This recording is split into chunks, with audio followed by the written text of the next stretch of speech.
ముఖ్యమంత్రి గారు మరి ప్రత్యేక శ్రద్ధ పెట్టి తండాలకు ఏవేవైతే బేసిక్ కమ్యూనిటీస్ కావాలో వాటన్నింటిని కూడా సమకూర్చాలని నేను సభాముఖంగా వారికి విజ్ఞప్తి చేస్తాను అధ్యక్ష. థ్యాంక్ యూ అధ్యక్ష. గౌరవ ముఖ్యమంత్రి గారు. అధ్యక్ష, సభ్యులు అడిగిన ఈ ప్రశ్న అత్యంత కీలకమైనది.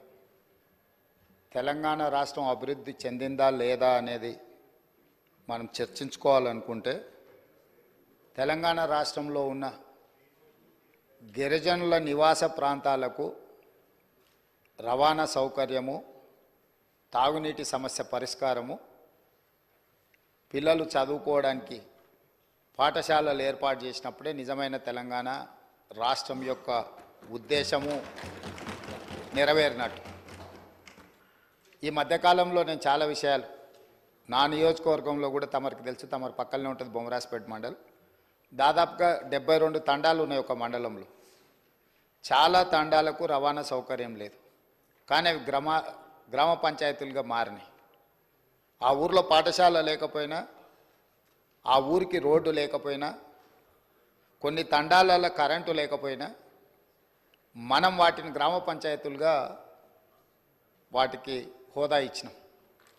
అందుకే ఈ ప్రభుత్వం నిశితంగా గమనించి ఈ తెలంగాణ రాష్ట్రంలో ఉన్న అన్ని తండాలలో గ్రామ పంచాయతీలుగా రూపాంతరం చెందిన, గతంలోనే గ్రామ పంచాయతీలుగా ఉన్న తండాలకు ఖచ్చితంగా తండాల నుంచి మండల కేంద్రానికి 100% బీటీ రోడ్డు వెయ్యాలి అని మా ప్రభుత్వం నిర్ణయం తీసుకున్నది. అదేవిధంగా అన్ని తండాలకు తాగునీటి సౌకర్యము, విద్యుత్తు సౌకర్యము. పాపం మంత్రి గారు, మాజీ మంత్రి గారు గతంలో వాళ్ళ నాయకుడు చెప్పిన అబద్ధాలనే ఇంకా బతుకుతున్నట్టున్నాడు.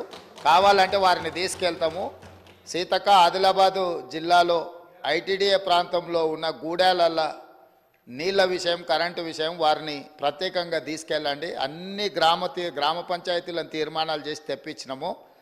7 లక్షల ఆవాసాలకి ఇంతవరకు మీరు నీళ్ళు ఇవ్వలేదు. ఇప్పటికే ప్రాథమికంగా మాకు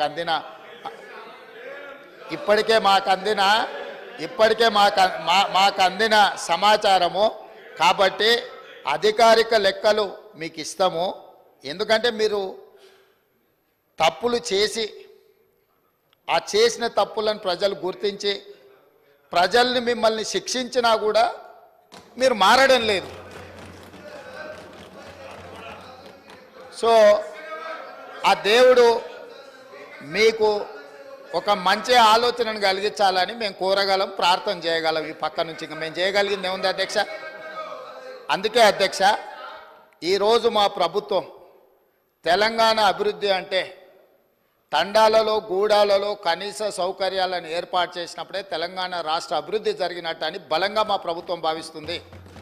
అందుకే తండాలలో, గూడాలలో విద్యుత్తు సమస్య పరిష్కారానికి, విద్య సమస్య పరిష్కారానికి, ఆ తండాల నుంచి మండల కేంద్రాలకు కనీసం ఒక్కటైనా బీటీ రోడ్డును ఏర్పాటు చేసే సమస్య పరిష్కారానికి, మండలాల నుంచి జిల్లా కేంద్రానికి మిగిలిపోయిన డబుల్ రోడ్లు ఏవైతున్నాయో వాటిని పూర్తి చేయడానికి, జిల్లా కేంద్రాల నుంచి హైదరాబాద్ నగరానికి 4 లేన్ రోడ్స్ వేయాలని ఈ రాష్ట్రంలో ఎక్కడైనా ప్రతి వాడికి ఒక మంచి రవాణా సౌకర్యం ఏర్పాటు చేయడం ద్వారా ఇవాళ పేదవాళ్ళు కష్టపడి వాహనాలు కొనుక్కుంటున్నారు, కానీ సొంత ఊరికి పోవాలంటే రోడ్డు ఉండడం లేదు.